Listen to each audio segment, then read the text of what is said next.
Okay. Hello, everyone.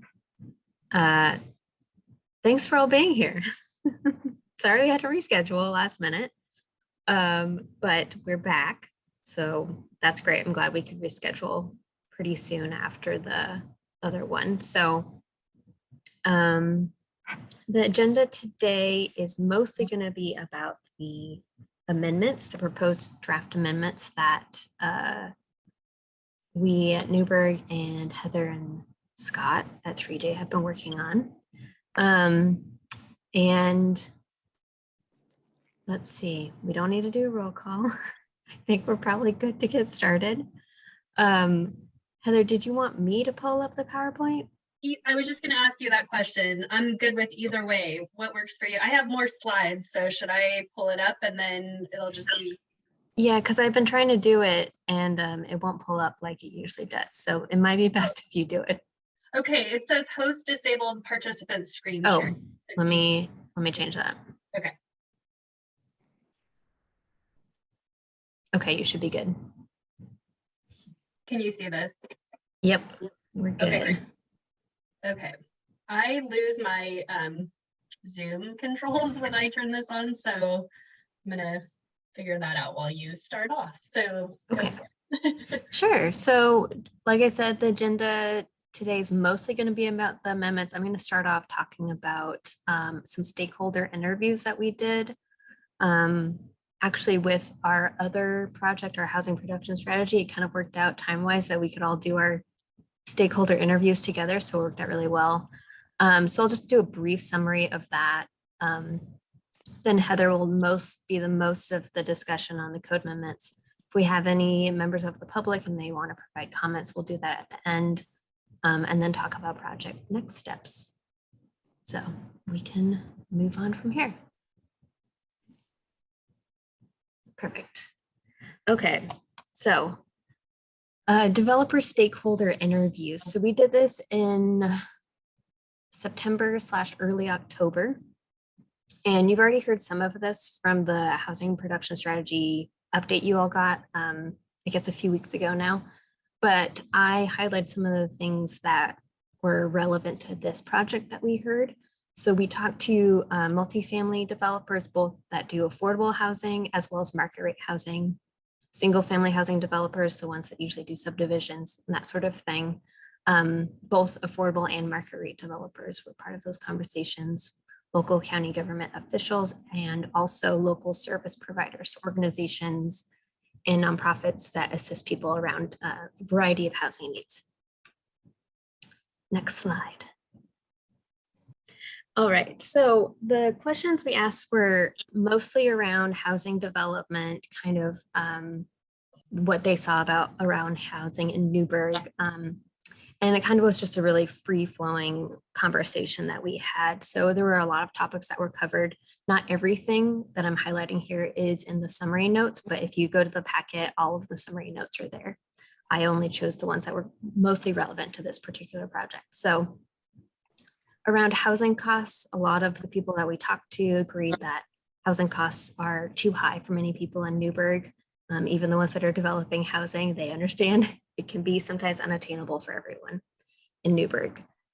They generally supported increasing density in vertical development, but also recognized that that could be some tension. There could be some difficulties in doing that with the existing neighbors and community, and kind of trying to figure out what's a good balance between the needs of the existing community members and where density may be appropriate to add more housing where needed. They also talked a lot about barriers to development. That's going to be pretty common when you talk to developers. So costs of materials and workforce, and then added wait times in terms of like permit reviews or that sort of thing, just adds cost when they develop housing. There's shortage of available land, and that causes increased land costs as well. So that also adds to the cost to develop. And then additional jurisdiction fees layered on top of system development charges, basically other system development charges like CPRD, adding on top of existing city system development charges, just adds more cost to everything, but the system development charges pay for the infrastructure that the city needs. So it's one of those balances that we need to figure out, where is it the amount that we have that's appropriate versus where can we adjust if need be, to make it more affordable to develop. Next slide. And I guess if you have questions, you can feel free to raise your hand while I'm talking too. So in terms of the land use reviews, so kind of you all on Planning Commission see mostly at the type 3 level and above, which means that it's going to Planning Commission for a public hearing. There's also a type 1 and a type 2. We'll talk about this more too later on, but a type 1 and type 2 are also different types of land use reviews, and they are less review time and less cost for a person to go through that review type. And when we talked to developers, they had some issues with the current way that we do, that we require a review for multifamily because it increases time and cost for them. So for example, they suggested limiting the review process to a type 2 or a type 1, meaning that it's less review time. There may be less requirements for public comment, but they only suggested that for areas where multifamily is already zoned for this type of development, especially in high density areas. So that's kind of where you want to see more dense housing. And so they thought that might make more sense than some of the ways that we do it now. And again, we'll talk in more detail about that later as well. In terms of parking is going to be a big one that they talk about as well.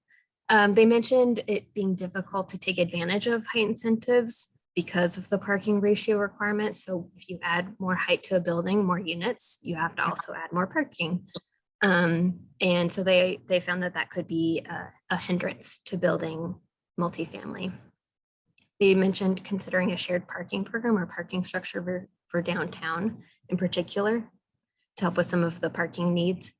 And then they also said consider flexible parking standards. So that could be a variety of different things, but some of the examples were around trying to figure out shared parking agreements between different properties, or having tandem parking, or even being able to have flexible ways of how they count their parking.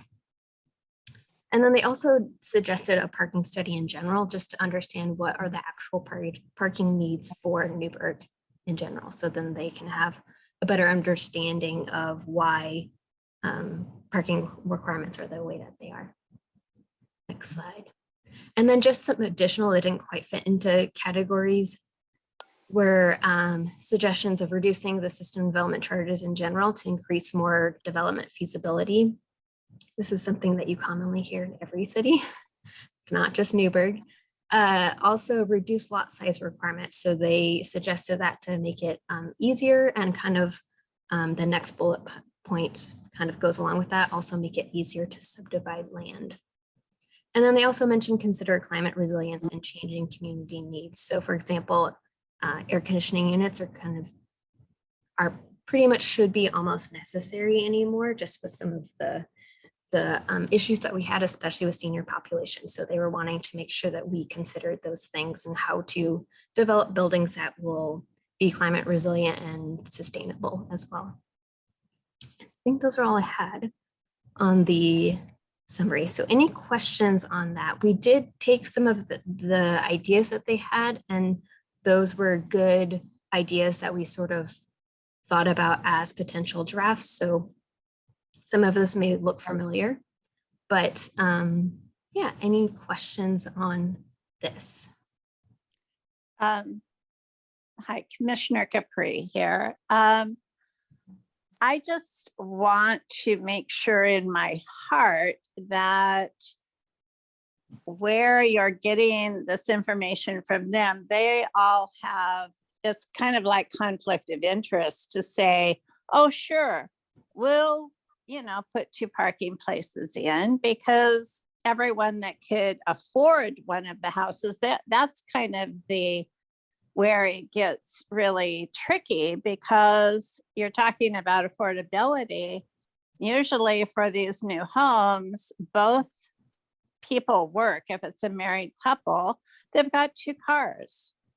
And so to afford the houses, they really need to have more parking. And I understand they don't want to do it because that means some of the square footage they're not going to get paid for building on. But I just want to put my 2 cents into that. It's, to me, I see the absolute horror of these subdivisions that have one parking place. So everyone is on the street or on the main roads because everyone has 2 cars. So that's all I'll say. Thank you. Yeah, so I'll just add on, this is stakeholder interviews, but we're going to be taking input from a variety of different people. So this is just one side of the input, which Okay, is you're correct. Also, we do require 2 parking spaces for single family homes. So Okay. currently, but anyway, so yes, everything But take it with a wasn't- grain of salt. Excuse me, wasn't that though, didn't I read somewhere when you say you have 2 parking spaces, one is considered in the garage and one in the driveway? You could do it a variety of ways. You could do it both in the garage, or you could do it in the driveway and garage. But it has to be off-street parking. So it has to be on the property. Okay. Chris, I see your hand. Excuse me. Today I went to the 20th Annual Oregon Leadership Summit in Portland, and the state released basically what they're going to be going forward with. And we are going to be having all the commissioners, Doug, they're going to be starting to look at state land issues with housing and industrial land. And I think they might actually relax some of the issues concerning those types of zoning. So that's something we might want to look for coming up. And their key economic issues were decreasing permit costs and deferring costs. Now, Doug, if the city were to actually defer costs, how does that work? And is the city in a position to do so? Is Doug here? Yeah, he's muted. Okay. Yes, I'm here. It depends on what you mean by defer. So reducing costs, ongoing discussion in my career of how do you reduce the cost of city fees and SDCs related to any kind of development. And the city council that is currently sitting has been talking about SDCs. There will be more conversations about SDCs. Don't they meet on the 19th about that? Or the subcommittee? I'm not sure. I'd have to look. Okay. So reducing costs. So as Mary identified, that came up in the stakeholder questions about reducing the cost of SDCs. SDCs, I will be at a very high level on this, is a zero-sum game. And so if you reduce SDCs, you have infrastructure needs. That means that you push projects out further in time, which could lead to additional costs to do those particular improvements. If you give waivers to projects for SDCs, then in the zero-sum game, under the current methodology, under the state system, is that you then have to make up that reduction by increasing SDCs for everybody else. If you waived SDCs in a particular area of the community and we're not collecting those, then that potentially could increase the burden on other property owners to pay a higher SDC. Then we get into the issue about deferment of costs. Does that mean deferring, you only make a partial payment on your land use fees, and then you make a full payment at some trigger point in the future? Does that mean that your building fees are deferred and reduced, and so maybe you pay your planning fee, a permit review fee, but then you defer the other costs for your building permit, and you defer it in total until some trigger in the future? Do you defer it partially till some point in time in the future. Your question about, could the city afford it? It depends upon the direction that the city council wants to go. We'd have to do the financial analysis to say, okay, it's a cash flow issue. Dollars come into the general fund. Let's say you deferred, and I'll just say you paid only 50% of your planning fees, your land use fees at the time you submitted your application, and the balance were due at some trigger point in the future. Well, those dollars go into the general fund. Those general fund dollars get allocated to provide general fund services. Library, police, planning is kind of the primary examples. So that has a budget implication. If you're reducing your revenue, does it now tailing over into one or more fiscal years? And so that would be an analysis that, the city staff would have to run about what that implication is, which is you're not generating the revenues that you anticipate, then you're drawing down your reserves or your contingencies that you have in your general fund in order to fund those services until that final balance of those fees are due. Similar issue on SDCs. We've already done a modification to the timing of paying SDCs. And this came about as part of past actions with ADUs and middle housing. So now the developer has a choice, is that they can defer paying their SDCs. So you can pick up your building permit, you can defer your SDCs until the time of an insulation inspection. At the time of that insulation inspection is scheduled, then you have to pay your SDCs. And so they can pay in full when they pick up their building permit, or they can defer until that insulation inspection. So that's a choice that the developer has. So those were negotiated with the Home Builders Association back when we were doing some prior housing issues. Did that answer your questions, Chris? Yeah, actually it does. So yeah, I was listening to McMinnville, one of their meetings, and they were actually talking exactly about this, about over the years they've actually have been deferring and now are running into some problems. So yeah, yes, thank you for bringing that up. Yeah, thank you. You're welcome. I will also add, we did just approve implementation of our construction excise tax, and part of those funds can be used to pay for system development charges for projects that will provide housing at 80% of median family income or less. So more of the more affordable type housing. So that's an option for people to reduce costs there too.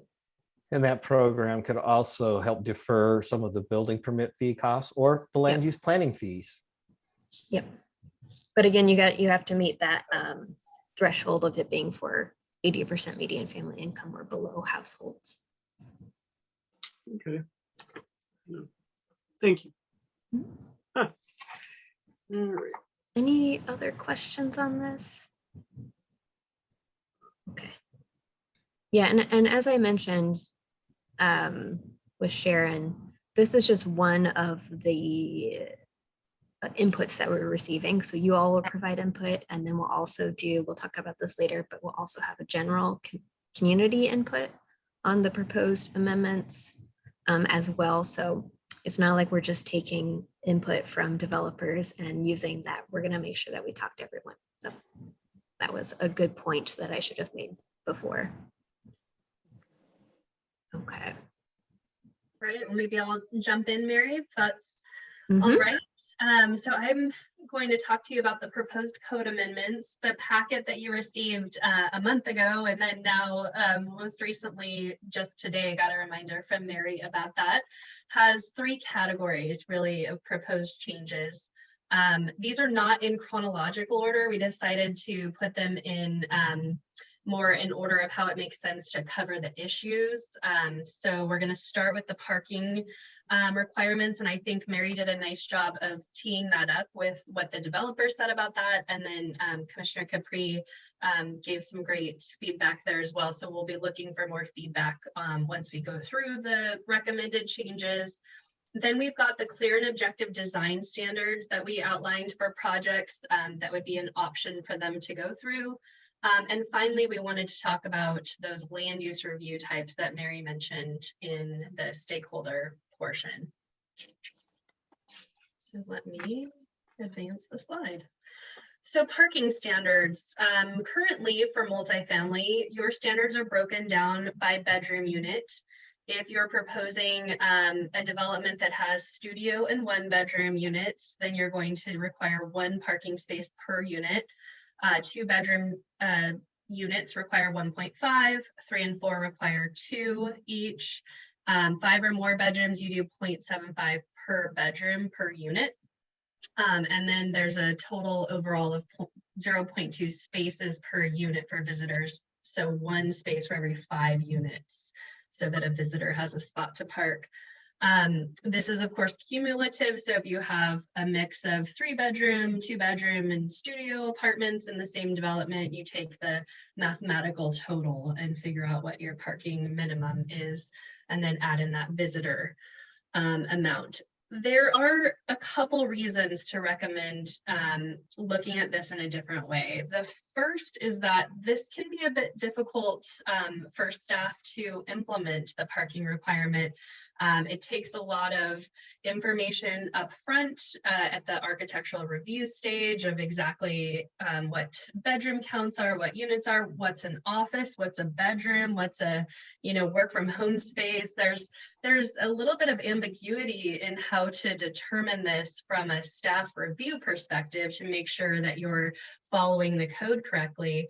But the second and probably more important reason is those higher bedroom count units, they start to get discouraged because of that higher parking count per unit, which does reduce your availability of lower price units for families that need that type of housing. So you do sort of have a trade-off there. And I know Commissioner Capri, you spoke very eloquently about 2 working people in a household and what that could mean. There could also be other scenarios where there isn't 2 people, and that would be more parking than would be needed. So in order to make a proposal for what type of parking ratios we should be looking at, we did do some research of similar sized cities around the state, and we came up with 1.5 spaces per dwelling unit as being sort of an industry accepted average to apply. So that way you don't need to worry about how many bedrooms are in each unit. You're getting more than 1 per dwelling unit to cover those units that do have multiple cars, but you're not over parking those units that are using a single car. And just like Newberg, most of those jurisdictions did have a base level of visitor parking required.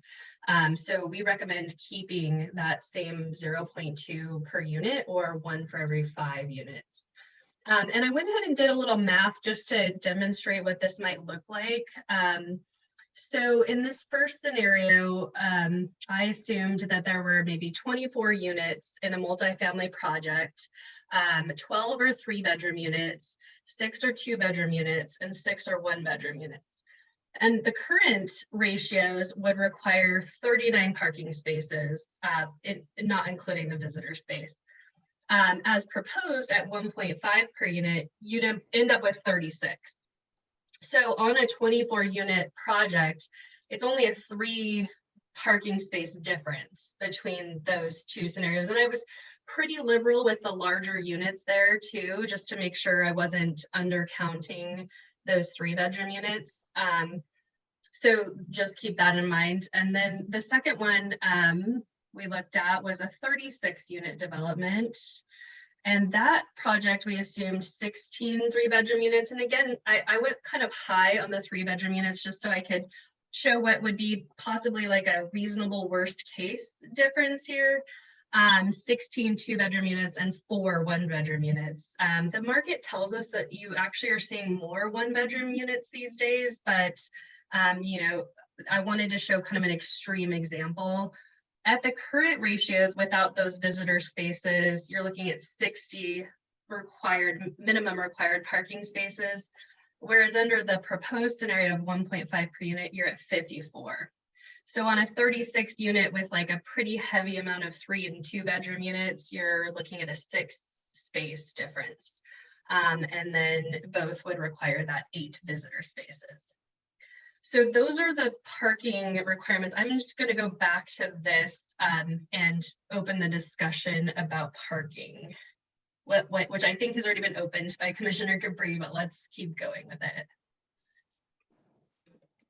Okay. Thought when you have 1.5 per unit, how does that translate into 2 whole parking spaces? Oh, that's a great question. You would round up. You can't have a partial. So if you had 3 parking spaces, 3 units at 4.5, you would do 5. Now, remember you have the 0.2 as well. So 0.6. Yeah, so you're at 4. Does your code, Mary, remind me, require you to round up to the nearest whole? Yes, it does. She said yes. Yeah, that's generally what we see. So you round up. You round up because you can't provide a partial parking space. So say there's like, You guys are, when you're doing the minimum standards, you're also taking into account not everybody's home all at one time or sleeping all at one time and have their cars out there, that there are going to be some jockeying of timing issues. Right. I think the 1.5 per dwelling unit responds to that, to balance those issues out too.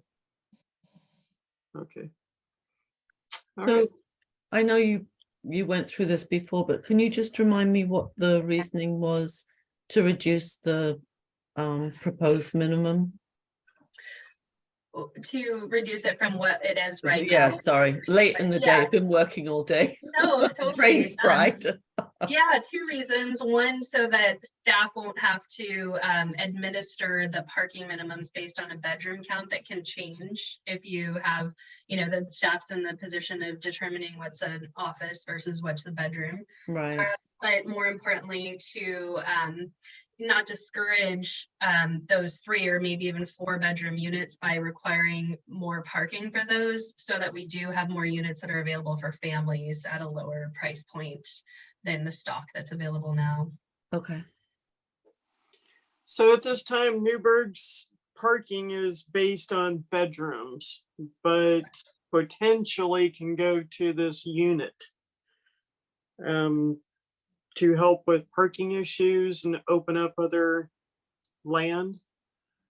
That's right. The more parking you require, the less space there is for units to be. And, also we talked about, and we'll continue to talk tonight about, on-site open space and landscaping. And those were seen as also important elements for development. So once you have your parking requirement and your landscaping requirement and your outdoor open space requirement, you really start pinching the footprint for what type of housing you can actually provide.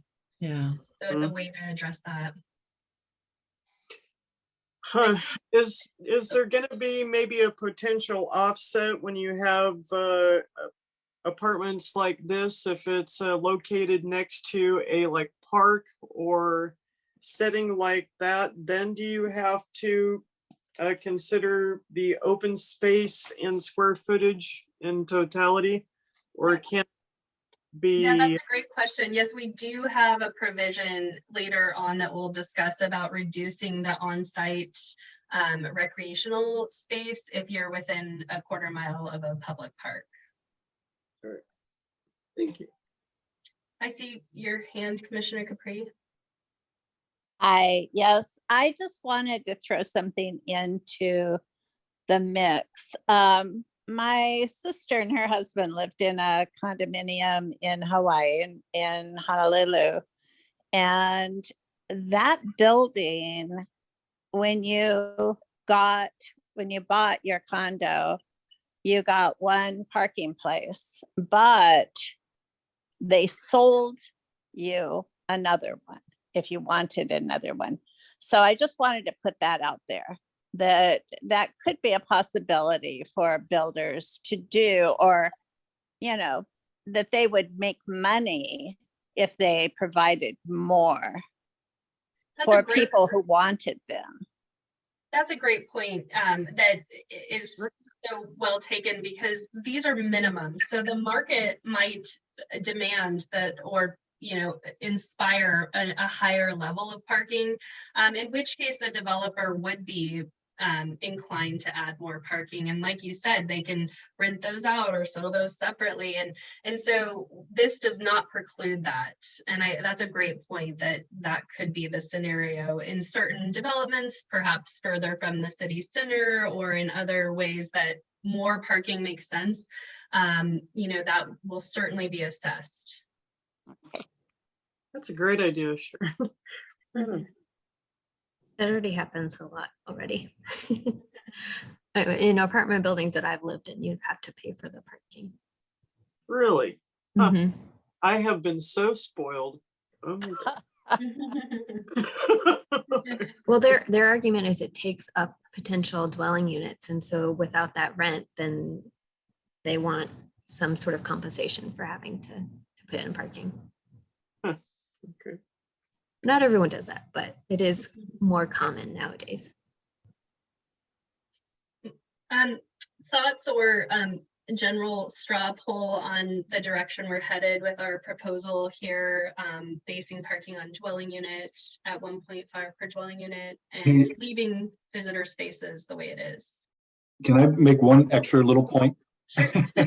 I just wanted to jump in and say this also kind of addresses the comment earlier about, maybe a couple has 2 cars, and maybe two people have a 1-bedroom apartment where they would just right now be required to have 1 space. In this scenario, even 1 bedroom would be required to have 1.5 units. So if, for example, the developer came in and did only 1-bedroom apartments, which is not likely because it's not, usually they want to mix it up, they would actually be providing more parking than they would have to under the current circumstance if it was just single units. Good point, Scott. Thank you. And remember, you'll have a chance to talk about this again. We'll be coming to you as a joint work session with your city council at the beginning of February. So this is not your last opportunity to make comment on this. When we come back to you in February, the packet will have taken into account the public comments that Mary hinted at that we're going to talk about at the end of the meeting tonight. Okay. Well, I might move forward, and we can, if somebody gets an idea about parking that they want to talk about later on, we can still do that. But I'm going to just move us forward. Let's see, we'll go through parking, the clear and objective standards. So this part is a lot of text on these next few slides, so my apologies in advance. But you did have it in your packet. Also, this is entirely related to that table that had the discretionary design standards and the objective design standards. So currently what the city uses is the discretionary process where you have a point system. So you can pick and choose the different types of things you want to do. So maybe you don't want to focus your development on landscaping, but you can add extra building articulation and other element elements. You don't have to do both. You can pick and choose, but it's discretionary. Somebody's saying, yeah, you're meeting the intent of that standard, or you're not. And so we want to keep that discretionary pathway, because not every single project is going to be able to meet a clear and objective pathway with cut and dry standards that are mostly numerical. So what we're proposing is 2 pathways. The discretionary pathway is your current code language, and so we'll keep that as is. And then we went through and added a objective standard for each of the categories of discretionary code sections. So do feel free to interject if something needs discussion as I go through these, but as you'll see, I've broken them into they're broken in the code into site design elements and building design elements. And then I've gone through and just broken out each of these different elements so that we can talk about what the changes are. But I know you've had a chance to look at the proposed changes as well. So I'll go through each of the site design elements first, and then each of the building design elements. And where they were sort of a smaller amount of text, I lumped a few together per slide, but the ones that were larger get their own slides. So like I said, lots of text here. But without further ado, we'll start with the private shared recreation areas. We currently have this standard in our code, so we're just keeping it as is. There's a requirement that each ground floor level provide 48 square feet of a private outdoor area. And then every single unit has to have an 18 square foot private storage area that is sized for a barbecue or a bicycle or that type of thing that you might need space for. And then in addition, the current code requires, and we would keep, and again, this goes back to the bedroom count. So, you know, my argument about parking where you don't take into account the bedroom count did come into play when I was making this slide, but let's just move forward with it for now and we can talk about if we need to change that up. But it's 200 square feet currently. So when you're building your open space area, whether it's a courtyard or a grassy area, a children's play area, these are your ratios that you'll use to determine how large that space needs to be in your development. And then as Commissioner Wright alluded to, we are proposing a 50% reduction if you're within a quarter mile of a public park. So those ratios would go down. Okay. For site vegetation and landscaping and building setbacks, we are proposing that the clear and objective standard is to meet what's already required in your code. So you already have landscaping standards for the site, for the parking areas, for the buffers from streets, for street trees. So we're just saying those are clear and objective. We reviewed them to make sure that you can just check a box and say, yes, they're met, or no, they're not met. Same thing with setbacks. So how the building sits on the site, we're recommending just using those base setbacks. Vehicle parking, and this is not related to the number of spaces, but instead the location of the spaces on the site and the lighting of those parking areas. We are recommending that the parking can't be between the building and the street right of way, so that it's not just parking in front, separating you from the building as you're walking on the sidewalk. And similarly, we're recommending limiting the width of the frontage that can be dedicated to parking that's on the side of the building. And then parking and loading areas shall be illuminated to a minimum 0.5 foot candles. So just making sure that they're safe and that you can see what you're doing at night when you're leaving your parking area. Okay, outdoor furnishings. These are permitted but not required. So the current code does assign 1 point in your design review. You can get 1 point for providing an outdoor picnic table or bench or some sort of amenity. So to mirror those same standards, we said you can do them, but they're not required. Fencing relates directly to your standards that are already in the code. And then building entrances are required to be emphasized through recesses, projections, corner entries, or landscape treatments. So that's just making sure people can tell where you go to get into the building. And then we talk about outdoor lighting. All of it is required to be full cutoff lighting fixtures. That's so that you can maintain your dark sky standards and you can make sure that you're not getting light overflow onto nearby residential lots or into the right of way in a way that would be distracting to drivers. The walkways need to be a minimum of 0.5 foot candle and average minimum of 1.5 foot candle. Building entrances at 1 foot candle with a minimum average of 3 foot candles for primary and 2 foot candles for secondary entrances. And then the maximum illumination is 0.5 when abutting residential and 1 when abutting a commercial or industrial or institutional use. And those are pretty technical, but those are industry standard and easy to implement actually, because you require a photometric plan to be submitted with the application. And it's a very easy box to check that those numbers are being met. Okay, building orientation and entrances require that your building face the street or right of way or a central common area. This probably rings a bell because this was also a standard that was used during the middle housing discussion, you know, of how you're orienting your buildings.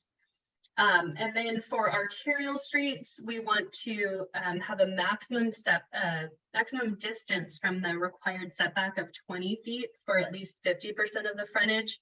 And for non-arterial streets, that number goes down to 10.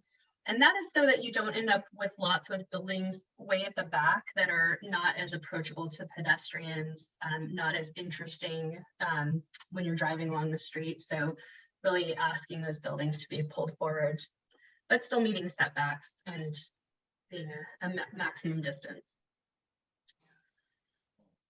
Building height, just like setbacks, we're looking to just apply the base zone standards. We did talk about that a little bit about, maybe in the R3 zone, the buildings get a little higher, but, that really wasn't the intent of this project. So keeping the base zone standards for now with these changes to your code standards, and then you could always consider it in the future if you wanted to look at building heights as a way of adding more units to a site. Street facing facades need to be articulated by dividing the wall into planes. This is where you use an offset of the building, where you put into place balconies and porches that divide the facades at a certain distance.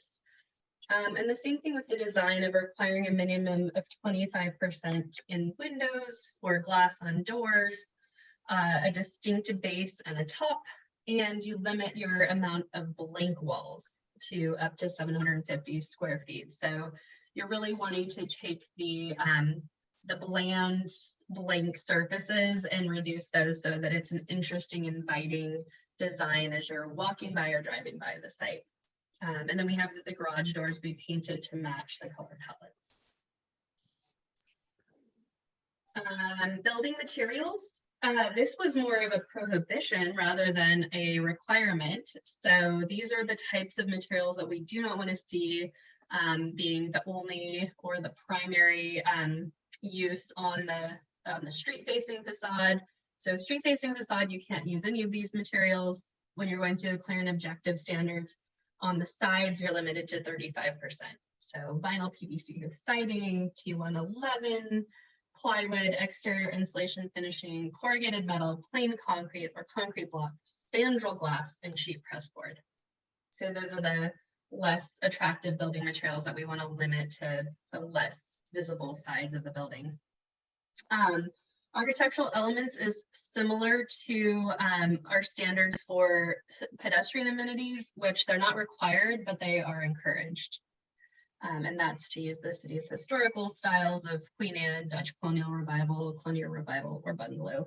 This would be really hard to require because it's not clear and objective. It would take some discretion to review it. And finally, there's three final standards. Car shelters can't be located between between the building and the street. This is the same as a parking area, so we're making sure all parking and shelters for parking are not separating the building from the street. We want to see front porches or patios for at least the main entry, and where a sloped roof is proposed, we want to make sure the pitch is a minimum of 3 to 12. So it doesn't preclude flat roofs or mansard roofs, other types of roofs, but where you have a pitched roof, you do have to meet that slope. So that was a lot, but those are the standards, and I'm happy to go back to whatever slides people would like to talk about the standards that are listed. Oops, excuse me. Commissioner Wright. Sorry, I thought I'd raise my hand rather than just blurt it out. On the concrete, plain concrete, is that versus concrete with 3D relief? Incorporated on the side of it, and can concrete be colored in any way? Is that considered plain concrete besides the gray? I think this is intending to discuss the gray concrete and the concrete blocks. So I think once you have then 3D, once they have a design on them or a color, that does change things. But I'm looking to Mary too, because I believe you came up with this list of materials. Yeah, this was from other cities that have clear and objective standards. And Yeah, I would agree. It's probably to avoid just the gray, The kind of blank institutional- look. Mhm. That institutional look that we love so much. Yeah. Right. Because I'm surprised you put down corrugated metal, because I do see a lot of corrugated metal now being used in urban redevelopment, like with the city of Portland. I agree, but not as much with residential. Ah, I think okay. that's where we made the distinction there. And this is obviously up for debate. If you think there's things on here Right. that we should take out, we can absolutely take things out too. This is not like end all be all language. Right. The other part of that, Chris, is that you could have architectural metal. So corrugated metal would be no, but architectural metal, it's got relief and so forth in it, comes in different colors, might be able to be a material that distincts between the base and the top or the cap. Okay. Cool.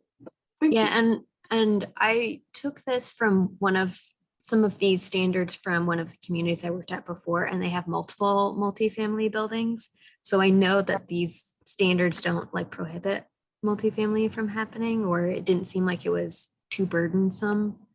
But again, it's all still up for debate. It's all draft. So if you guys want to change any of this, absolutely we can. I think No, the other and- point I would make on that is that, this is, remember, the clear and objective pathway. So if you were like, oh my gosh, I've got the coolest building design and it's made out of corrugated metal, we've got a process for that. You could go through and get a planning, get a review of that. Yeah. Okay.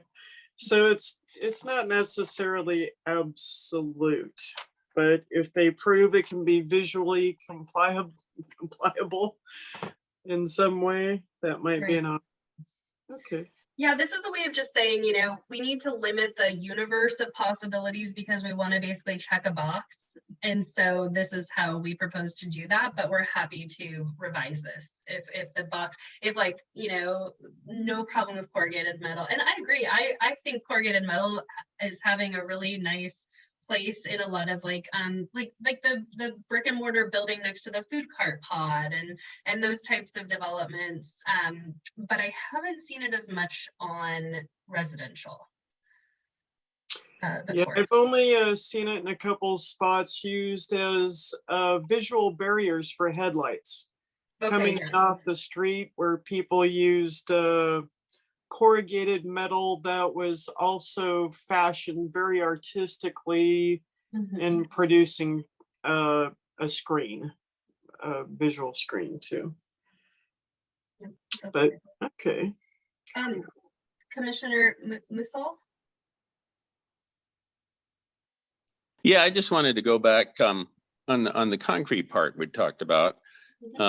We said that, that was to keep out the gray concrete look, but we should probably get some language that clarifies, you know what I mean, versus colored or something. If gray concrete, if you just grab a roller and a bucket, and then throw a color on it, you know what I mean? So maybe we should put some language in that clarifies if it's just an unfinished concrete surface. And I think that's Good the point, intent. Jeff. So we could write unfinished concrete. Yeah, I was thinking maybe it's a texture or a design. Yeah, that makes sense. So currently it says plain concrete or concrete block. So untextured or unfinished concrete or concrete block. Right. Yep,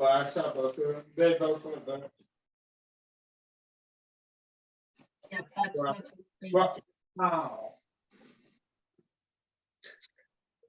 other thoughts on clear and objective standards? Could I add something here? I had an idea. Sure. So it's not really low cost related, but you say the city's historical styles here, Queen Anne, Dutch colonial, all that. What if we were to say do like new developments with even other styles? Like the one that immediately sprang to mind was well, I don't know the technical name for it, but like the Bavarian style, like in Leavenworth, Washington, I believe it is. And so you could have like different neighborhoods or parts of neighborhoods that are, you know, favor one style, and you know, this other neighborhood over there favors a different one, and you know, that sort of thing. Just a random idea. Yeah, and this is not precluding any of those design styles. So this is just an encouragement to use these classic styles. But if you're in a part of town where there is a Bavarian market and you want to build a Bavarian style building, you can do that. You're not precluded from doing that. Other thoughts on clear and objective standards? Commissioner Musall, is that a new hand? Nope, I went ahead and lowered.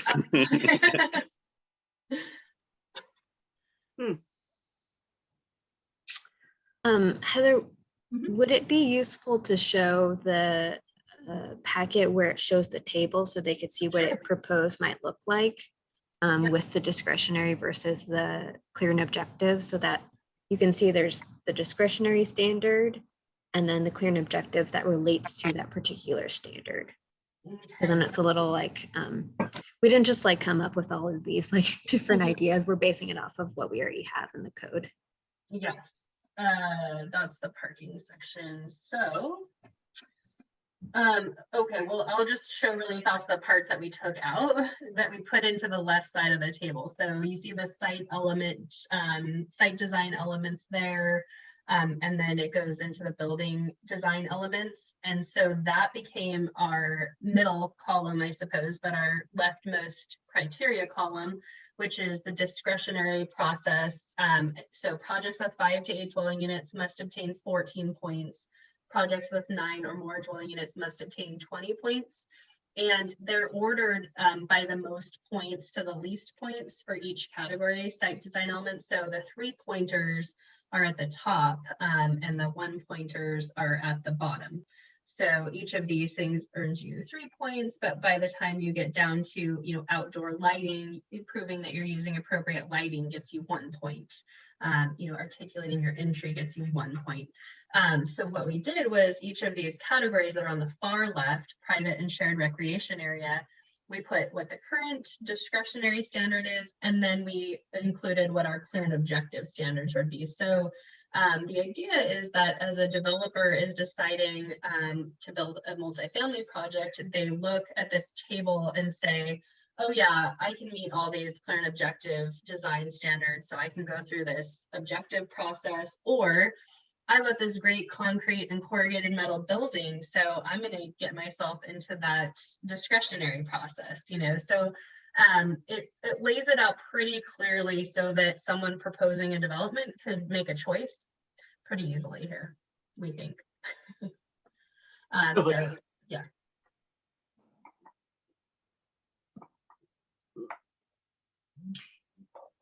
Other questions about clear and objective design standards? Yeah, Commissioner Wright.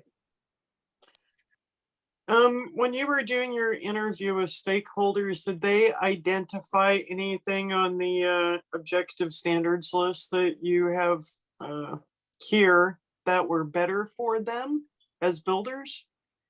We didn't have Oh. this language drafted yet, so Okay. we will be going back and having them review this as well, so that they could provide, at least from their developer mind, what this means to them as well. Yeah, I know facades and driving by and things like that are really important for visuals. And I'm wondering if they, like Jason alluded to, if they had more of a certain building standards that would help them out when they're building a design too. One thing we definitely heard was, you know, the review process. So that we did, I would say there's almost more incorporated into that section of how we review projects than maybe these clear and objective standards. Although the comment was that if the standards are easy to understand and implement, that's helpful, so that they can know right up front what the requirements are going to be. Okay. Thank you very much. Commissioner Musall again? Musall or Musall? Musall. Musall. Okay, thank you. Yeah, thank you. And yeah, touching back on something we talked about a couple meetings ago, was a discretionary of like electronic of charging stalls for electric cars. And did we get much feedback on that? On some of your other meetings? I didn't hear anything particularly about electric cars. I know some people mentioned about making sure that we have sustainable buildings because that just reduces the utility costs for the people that live there. But I didn't hear anything specifically about electric vehicle parking. Hey, Jeff, on that one, there was a law passed by the legislature that is now in effect that developments have to provide the electrical infrastructure when they build. It's a building code issue, but they actually have to put in the conduit and so on. It doesn't mean they have to put in the chargers, but they have to have the infrastructure to be able to put in the chargers. Okay, so that's the, and what about, does the same thing apply as far as solar? I know that's something in California that they have to make them solar ready, but that's not here, right?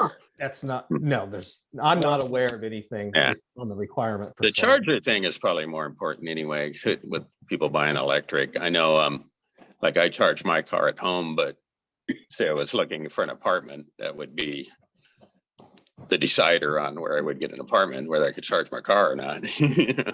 So that could be important for a lot of people. Yeah, me too. Yeah, Jeff. Kill the ball guy. I know at the Green New Deal that a lot of people were upset because you do have to foot the bill for the charging station yourself. So in the new legislator, as Doug alluded to, they have actually provided sections for that. Some funding for that, and I'm hoping to look in it a little bit more for that, so we know about it. Anyway, just, yeah, they did include that in that infrastructure bill. for Okay. charging stations. Nice. Commissioner Capri?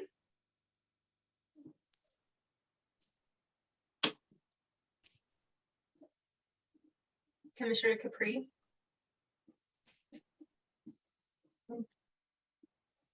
Maybe we'll Sure. circle back. Oh, there we go. Oh, sorry, I was on mute. My question was, what is the standard then? Is it like they propose that there's one EV per unit prepared? No, I'd have to go back and read the legislation again, but it's not one per unit. It's based upon the number of parking stalls that you have in a complex. Yeah. So if you had a car, but you lived around the corner of the apartment complex, you might have to park your car where there was an available EV plug. Yes. Again, I don't have that legislation sitting in front of me. It's back in my office, sitting on my Okay. deck on a stack of other legislative bills that have to be enacted and put into code. Have fun. Huh? I might put Scott completely on the spot. We are doing public involvement for the climate friendly and equitable communities work. We're not doing technical work. So Scott, if you don't know what the percentage of spaces are, you're forgiven, but I just thought maybe I'd ask. Percentage of housing that needs to be built in the climate friendly areas? Yeah, how much EV parking is required for, there's a percentage of your parking that has to be piped for EV. Yep, there is, and I can't remember what it is exactly. Of course, off the top of my head, I wish I did, but yeah, it depends on exactly what Doug said, how many units that complex has Right. will change. And they even have, I think the legislature even dictates like the how many volts and watts and everything that they need to have on site. Yeah. Okay, I'm gonna, should I switch back to the PowerPoint? Mary, do you think that's okay? Okay. Yep. Stop sharing that one. But we can keep talking about the clear and objective standards to make sure we get all the issues addressed. Any other, I can just go through, let me put on this slide that if there was any category that people wanted to discuss. Anything in the site design elements or the building design elements. And again, you do have another bite at this apple. We'll be back before you in a joint work session with your city council in February, and we'll have had some public input at that point as well. Including feedback from developers and service providers and all the same people we talked to before. Thanks, Mary. And I believe we're going to do a survey as well, an online survey. So we'll get public feedback that way. Okay. So I'll just move ahead. So close your eyes if scrolling makes you nauseous, but I'm going to just get through the clear and objective standards here and talk about our land use review types. We can circle back to parking or land use or clear and objective standards if anyone wants to do that, but I'll just give this part of the presentation and we can have everything on the floor for discussion. So currently we have a requirement that all multifamily dwellings that are proposed to the city require a staff level type 2 decision with public notice to the neighboring property owners, except in the R1, which requires a conditional use permit, and that comes before you, the Planning Commission, with public notice and your public hearing. Currently, as we talked about, the discretionary design standards apply with that point system that we're keeping. Keeping that as a pathway that someone could use when applying for a multifamily development. And I just put this reminder on the bottom that a multifamily unit is anything over 4 units on one lot. Anything less than that is a middle housing type or a single family housing type.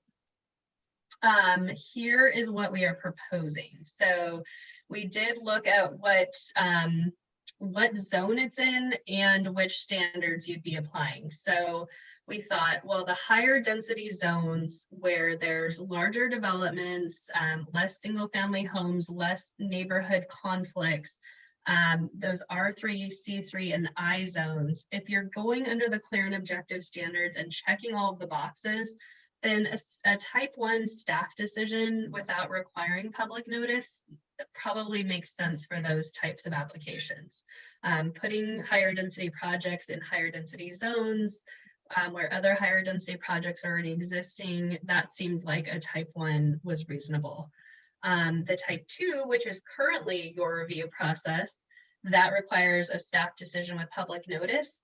That would be anything that's in those 3 zones, R3, C3, and I, that's going on the discretionary path. So takes a little more time to review, maybe isn't quite checking all the boxes. So the public, the neighborhood property owners get a chance to give some testimony on that. We think it doesn't meet the intent of this point system that they're proposing. You know, it's a little more detailed of a review process. And then similarly for the R2 and RP, your more middle density zones that are going through the clear and objective standards, it probably makes sense to provide that public notice because that might be where you see a few more neighboring conflicts, or not conflicts, but you know, it's not all higher density. So there could be just more scrutiny on what's going on with parking and the design and that sort of thing. And then right now, the only type 3 that you as planning commissioners see is that conditional use requirement in the R1. But we really thought, well, maybe that would be a good way to review projects in the R2 and the RP that have discretionary standards. So it really does give those medium density zone property owners and the public a chance to weigh in on those discretionary standards. So really kind of changing it up here. Currently, the only type 3 again is the R1 conditional use, and everything else is a type 2. So thoughts on that? Where will R4 land in here? R4 is our manufactured home park zone. Which does not permit multifamily. It does not, and it has not been applied to any parcel within the city of Newberg at this time. Interesting. Yeah, so we tried to Um, capture just the zones where you would be permitted to do a multifamily development. And the discretionary ones are in those areas where Doug identified there might be some issues between lower zoning and the higher, kind of the boundaries in between. Is that where discretionary comes in? Well, the R1 is where your lower density single family homes might be, and that's already going to come to you, the planning commissioners, with a conditional use permit required. So a higher level of scrutiny, a higher application of standards, because they do have to meet those conditional use permit standards as well. Where we're breaking it up is more at the R2 and RP, so your more medium density zones. Where someone's not going through the clear and objective standards, that's where it would come to you, the planning commissioners, and you'd have a chance to look at it a little more discretionarily. We also do require, it's called like a step back or transitional setback. And so if a high density R3 property abuts an R1, a low density property, the setback is wider so that it gives more of it's not quite a feeling of like a bigger building feeling like it's on top of a low density single family home. So that already exists. You have to do that in what in our current code, and that's not being proposed to change. The clear and objective, what it does is it gives an easier time for a developer to know if they do or do not meet the requirements. There's no fluffy language. And a type 1 process is cheaper and faster to go through. And then a type 2 process is a little bit more and takes a little bit longer time. Type 3 is the most expensive and takes the most amount of time. So that's another reason too. So the areas where we want to see more high density because they're zoned for a high density, maybe incentivizing more in those areas by making it a quicker and cheaper process. Other thoughts on the proposed change to how these uses are reviewed? Great, I will move forward. I think we did questions and discussion, but we could just circle back. Is there any thoughts on parking, land use review type, or clear and objective standards that anyone wants to voice before we get into the next portion of our meeting? Okay. Heather, I was just thinking, we need to step back and look at the C2 zone as well. Let's just sitting here staring at the screen rather than reading quickly, because right now you can do multifamily 5 units or more in a C2 zone under a conditional use. Okay. But we also need to kind of take into consideration Senate Bill 8. So that's something we can talk about offline. Okay. Thanks, Doug. I'll make a note of that and we can circle back to that. The other thing is, wherever we end up with all of this between planning commission feedback and city council feedback, there's some new terms that have come up. And I mentioned this to Mary the other day, and we're going to need to come up with some definitions on some things the code currently does not define. Again, we can talk offline about that. Okay, great. Thank you. I do also have those maps that I can show people just so it gives a visual idea of where the R2 and the R3 and the R1 zones are, because that could be helpful. Yep, so I stopped my share. Do you want to take it over? All right. And this wasn't actually in the packet, but now that I'm thinking about it, I'll send it to you all tomorrow so you can take a look at it further in more detail. But this was just trying to figure out if there were proposed multifamily developments, where would that possibly happen? And the RP is our residential professional zone.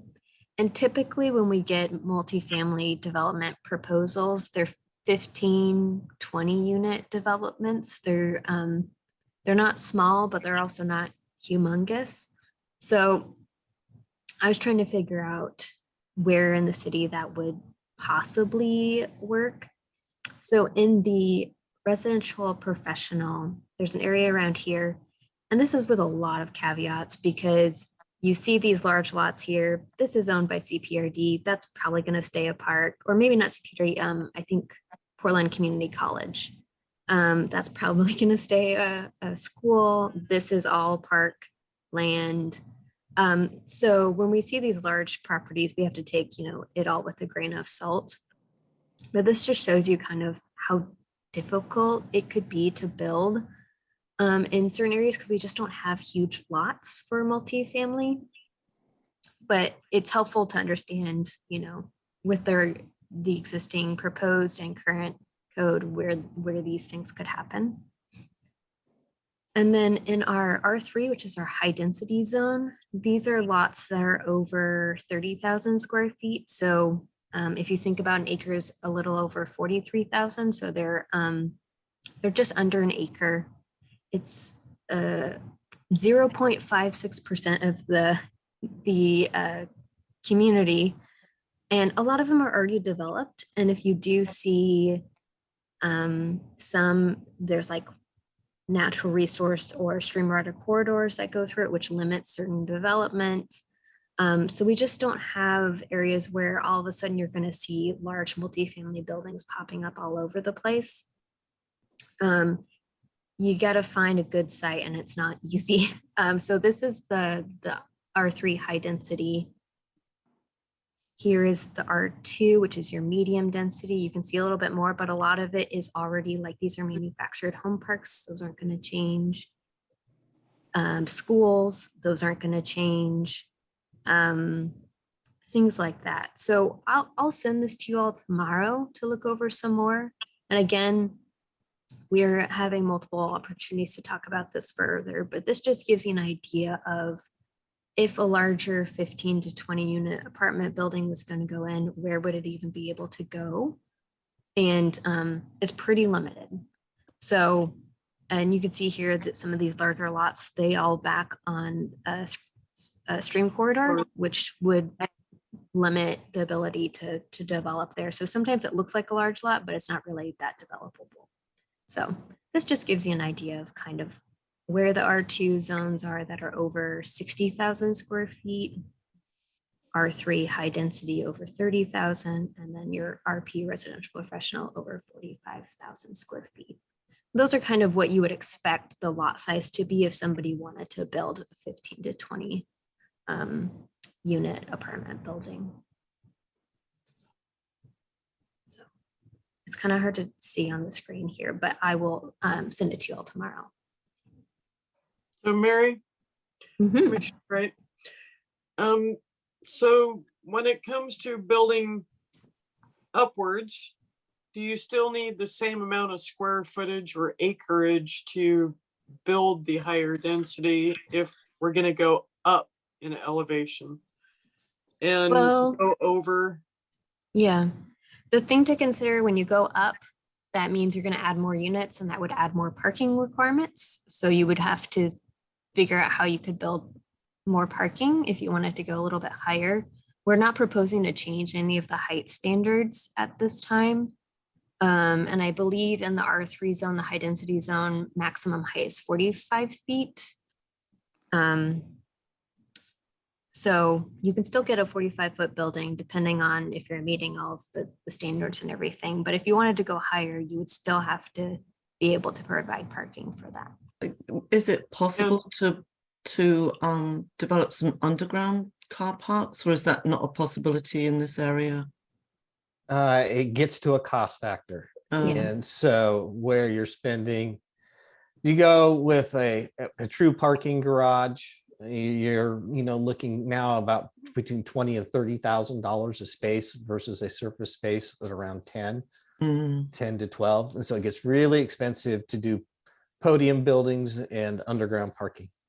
Okay, yeah. I know due to our geology here in Oregon, especially how the city of Newberg set up, it would be hard to put stuff underground without long-term and short-term flooding issues. Yeah, I was I- wondering about that too. I can say that we're doing one project for Friendsview, and it's got 95 units. It's got an underground parking garage. They had to put in dewatering wells in order to do that. There's a lot of engineering went in to try to make that particular project work. And they did, but Chris is correct. We've got a myriad of soil types, and some of them are very loose and unconsolidated to the really tight clay. And it's a mixture throughout the community. So each site has its own unique geology that has to be taken into consideration. Yeah. Okay. Any other questions on the maps here? I'm a visual person, so I thought this would be helpful. No, thank you, Mary. That is. Yeah. Okay. It is helpful. It's very helpful. All right. Which I think this also alludes to the urban growth boundary issue here. Yeah, well, And- Mary's map, I've dealing with the multifamily developers, and when we go outside of what's currently in the city limits and start to look at a few other sites that are available, it's pretty minimal. We've got one down at Fernwood and Springbrook. We've got one off of Highway 240 and Chehalem Drive. We've got some stuff just south of downtown between 2nd and 3rd, kind of that half block that's already got existing homes, older homes that are already on it. So that's our whole housing needs analysis identified, is that we have a deficiency in R3. Yeah. A big deficiency. Huh. All right. Well, if there are more comments, we're happy to keep discussing. The next item on our agenda is the public comment. So we'll take the rest of our commission comments and then switch over and see if there's any public comments. Out of curiosity, Doug, what kind of more families, do we have more single people moving into the area or more families do you feel for work? It's a mix. Right now is we're not seeing 1-bedroom and studio apartments being built. What we're typically seeing is 2 and 3 bedroom units. So that could lead to, a starter location for a young couple. It could be a family with children, and so they need a couple extra rooms, so everybody can spread out a little bit. Not seeing any 4-bedroom or 5-bedroom apartments being built. Age-wise, I think if you look at the census information, overall the population average of the community is relatively young, around 35, 36 or something like that. So that kind of puts you in that early part of having a family or a couple just starting off. But I haven't dove really deep into the 2020 census stuff. I I'm sure. know, could I say one thing that I've seen, obviously we've all seen since COVID, is remote work from home. I think companies are going to tend to realize that, gee, that's a lot cheaper than brick and mortar. And I think that that's going to start impacting how people are living and how their living spaces are being designed. That's all. Yeah, that did come up in a meeting I went to earlier this summer about a lot of commercial properties are actually empty because Yeah. companies are not requiring it to go back, people to actually go back. So some of the thoughts were to take those empty businesses and building and retrofit them for housing, but yet there comes a potential huge cost to that. a business versus residential infrastructure. Mhm. But I'm not sure if that's an issue here in Newberg. We don't, when you actually look around, we don't have a lot of vacant commercial space. And even downtown, we've had conversations in the past. When you look at downtown, it's typically, it's 1-story buildings. We have a couple of 2-story or story and a half buildings. And it's just the way the community developed. But, you know, yes, we do have some vacant spaces downtown. Yes, we have some vacant spaces out off of Portland Road. But a lot of the stuff off of Portland Road is, again, it's 1-story commercial, you know, multi-tenant type of buildings. So that retrofit component is a little bit more challenging. Since I've been here with the city, we've only had a couple of buildings that were not built for residential that were converted to a residential use. Was it really expensive to do that? There was a cost associated with it, and they were able to make their pro forma pencil out. But spending. What would you say in comparison to new housing versus retrofitting? What's the cost difference? I don't know that answer. Each building envelope's different. You know, time it was constructed, the infrastructure it already has. You're meeting different building code requirements. So it's a case by case basis. Okay. All right. Thank you, Doug. But you would save in SDCs potentially. There'd be some costs that you would get to skip in those redos potentially.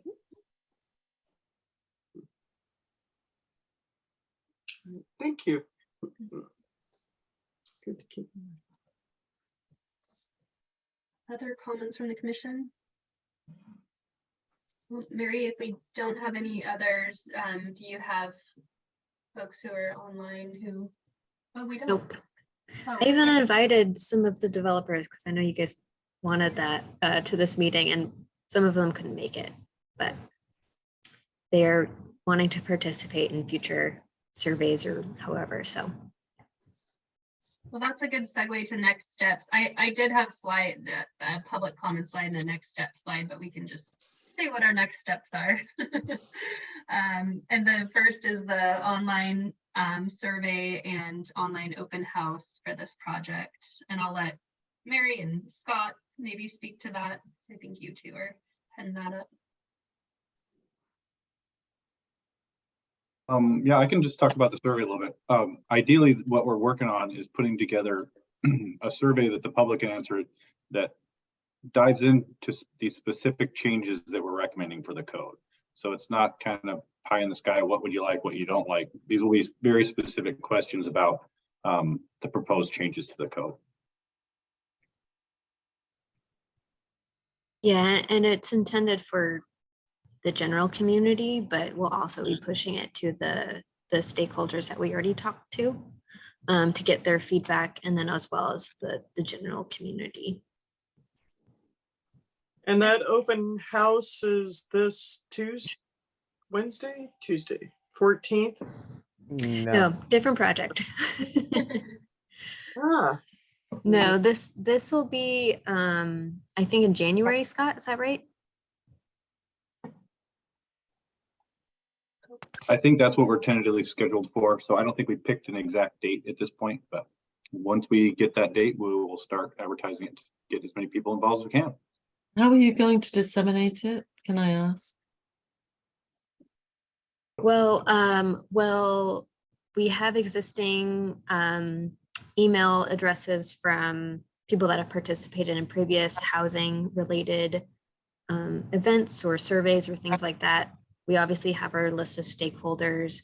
We'll be focusing on social media from the city, as well as maybe putting something in the graphic. But any other ideas that you have that would be useful, we will take it. Yeah, I just know that surveys are hard to, get responses on. And so I just wondered how you were gonna kind of try to advertise it. We'll Well- probably do something similar to what we did when we did the middle housing stuff, right, Heather? So we pushed a lot of stuff out.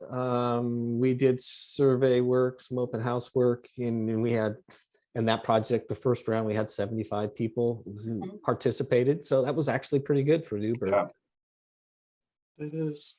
that is really good. I just, these are so specific planning things that we're working on. Sometimes it's hard to get just, normal public to come in and weigh in on that. So that definitely is a challenge. Mhm. Yep. So other next steps are that we will be we'll be doing that online open house, but then also the next time that this group meets on this topic will be a joint work session on February 6th with the city council. And we had originally planned to do that in January, but now with your election next week, we are pushing it back a bit so that the new councilors can be sworn in and all the city business can occur in January, and then we can jump on this in February. We got a busy February. Oh. Right.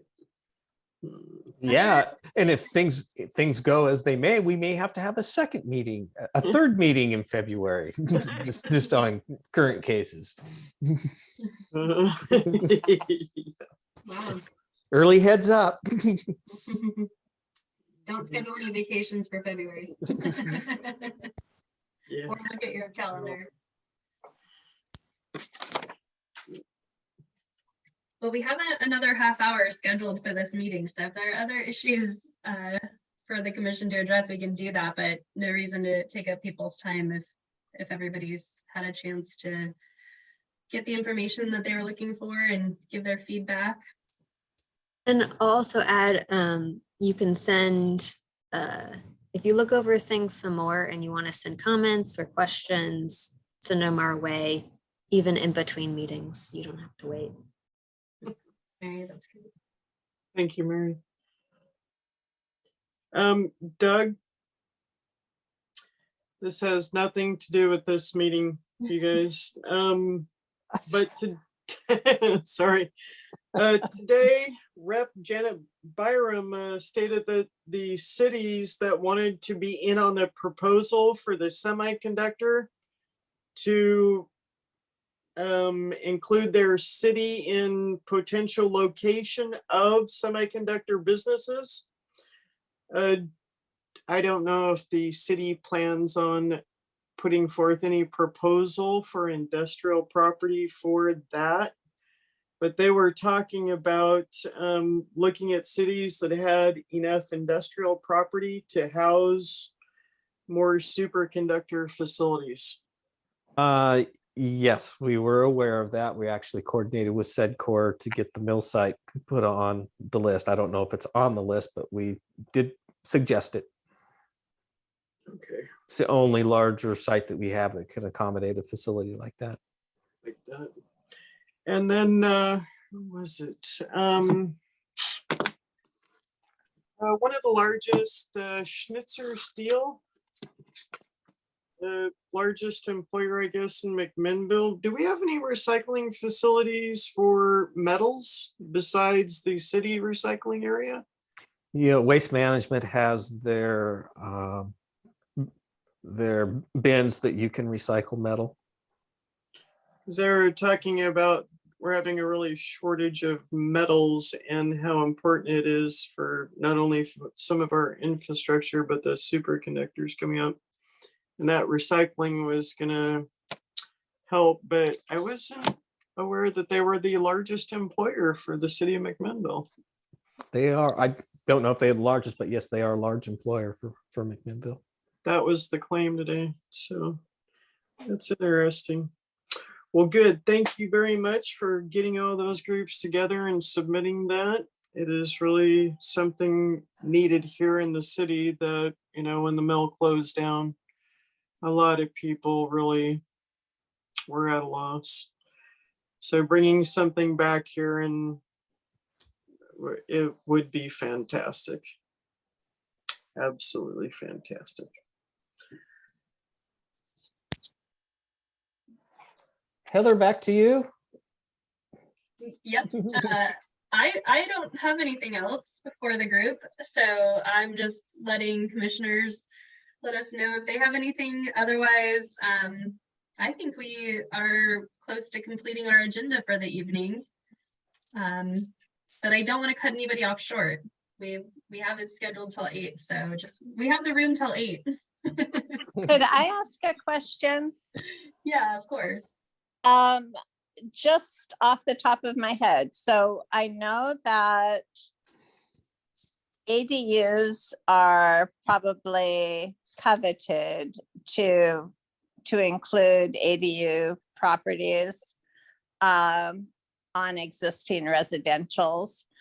What is the deal with now the tiny houses? Is that something that's allowed, that an existing home or single family residence could also have a tiny house that was being lived in on the back of their property or on the side of their property? It depends on if it's on wheels or not. Well, they're all on wheels. Even mobile homes are on wheels. Yeah, so if they're on wheels, the code technically considers them a vehicle. And so you can't live in it permanently. So it can't be a permanent housing type per our current code. And What if you community- took the wheels off? This is something that a lot of communities are dealing with, and the issue is that the ones with the wheels are built to quote unquote RV standards. So the building codes are what are keeping them from being allowed as permanent residents, not the zoning code per se. So a home that's built on a foundation or is permanent is required to be built to building standards, whereas a tiny home on wheels is not. It's considered an RV. Oh, gotcha. Yeah. But if it was taken off of wheels and it was on foundation, then we would treat it like an ADU. Okay.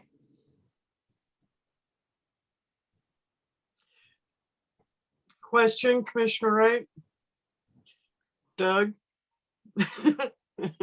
Hello.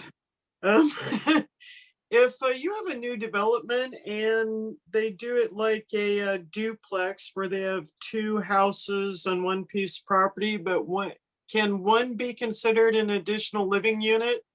Or is it considered two dwelling units if it's new housing? A dwelling is two separate residences on one parcel of land. So you have to make the distinction. If they're equal in size, it's a duplex. If it's an ADU can be no more than 50% of the size of the primary residence. So let's say you had 1,000 square foot duplex. That would mean if you want an ADU, you could only have 500 square feet, or you could have two 1,000 square foot dwelling units. We're currently working on language for the Senate Bill 458 to do the middle housing land divisions. And so that will be coming forward to you in February, which would allow you to do detached duplexes and triplexes and quadplexes. And it's a legislative hearing. So we'll be talking with you about what that might look like and how infrastructure gets served if they're attached or if they're detached. Okay. Okay, and yes, the Eugene Planning and Development, I think Mary gave us a link to the attached and detached duplexes code for them. So that's interesting to look at. I don't know if the other commissioners have. Or if, we gotta make sure anybody coming on also has that. I don't know if everybody looked up the codes for Eugene on that, but they give pictures and stuff, and it's very, very spelled out on what they consider duplexes by law now. So we went through all that when we did the middle housing stuff. And so we worked with 3J and jet planning. So we did all the duplex stuff and all the triplex, quadplex, townhomes, and cottage cluster provisions. So that's all in the code. people can do it, and we're talking with people who have interest in doing those types of product. Oh, good deal. Good. Doug, is it easier for people to build duplexes than like multi-unit housing? It gets to an economy of scale. So with the duplex, you have to build a firewall to separate the two units. Each unit would have its own separate water meter. If you build multifamily, you got one meter. You have one wastewater line, and then you still got to address the storm. So the developers I'm talking to right now, they are typically, not all, but typically looking at about 50 units to 100 units. That's where their pro forma pencils out in our area. We do have some smaller. We did approve a 24 unit multifamily project that will get constructed over the next several years. And we just finished one that was 47 that's open. We got one that's 76 units that's under construction right now. So it gets to the land value, it gets to the infrastructure costs, it gets to the supply chain, gets to labor cost, it gets to the issues we talked about tonight with SDCs, building fees, planning fees, all that factors in on that issue about, does a project pencil out, make it affordable or not? And then if you're trying to do an affordable housing, as Mary mentioned earlier, now you're looking at that 80% or less of MFI from very low to low to median income households. We've got a completely separate group that's working. It's called the Workforce Housing Consortium, which is looking at housing products that are multifamily that are in the 80% to 120% of MFI. So on our code, we have a shared wall, right? And in the city of Eugene, they talk about no longer having a common wall. And a duplex can be either attached or detached. Now, is that something being considered by the commissioners here in the language? So the project that we're working on tonight is for 5 units and above, not duplexes. Okay. So right now, the building code requires a firewall separation between those 2 units. Right So it now, can't be like- right now, our code says they have to be attached, but we are working on new code language which would allow a duplex to be detached. Okay. And well, you can do a detached right now on the same lot. We're working on a proposal that would allow you to take that detached unit and break it down so each one sits on its own individual lot. I use the nomenclature of parent lot, child lots. So if you have a parent lot of 5,000 square feet, under what will be coming to you is that you could break that into 2 2,500 square foot lots, do a duplex development that is detached or attached. If it's attached, it still has to have the firewall per the building code. Okay. And that's the state building code. Okay. Yeah, I like that analogy. Parent and child lot. I like it. Because I have children and grandchildren. I couldn't get to the grandchildren lots. I just can't get that small. Oh, Are boy. those the ADUs? No. I think the legislature's taking that up next session. Those are the fun lots, so I hear. Yes, land use for housing and housing will definitely be on one of the top 3 for the state. And in that, land use laws. And I don't know what downpour that's gonna cause for the cities and the city here. But I have to commend you all for doing a great job and doing your due diligence and, just all the interviews and all the research you've looked up and bringing this forward to us. It's really appreciated. I know I appreciate all the work that you guys have put into it. It's a lot of work.